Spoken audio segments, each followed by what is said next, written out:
To use Cash App on a vending machine, start by ensuring the machine is compatible with Cash App payments.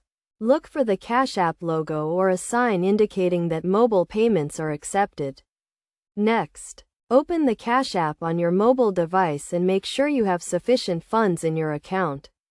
If your balance is low, you can add money to your account by linking a bank account or accepting payments from others.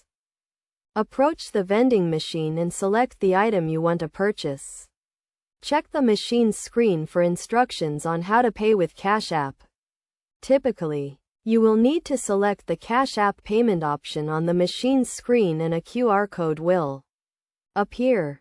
Open the Cash App on your device. Navigate to the scanner and scan the QR code displayed on the vending machine. This will initiate the payment process. Review the payment details, including the amount and the item you are purchasing, to ensure everything is correct. Confirm the payment by tapping the Pay button. You will receive a confirmation message on your device indicating that the payment has been successful. The vending machine will then dispense the item you purchased.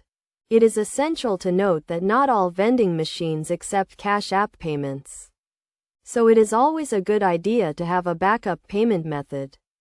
Additionally, be aware of any fees associated with using Cash App for purchases, such as instant deposit fees. By following these steps, you can easily use Cash App to make purchases from vending machines that accept this payment method. Always review the payment details carefully before confirming a transaction to avoid any errors or issues.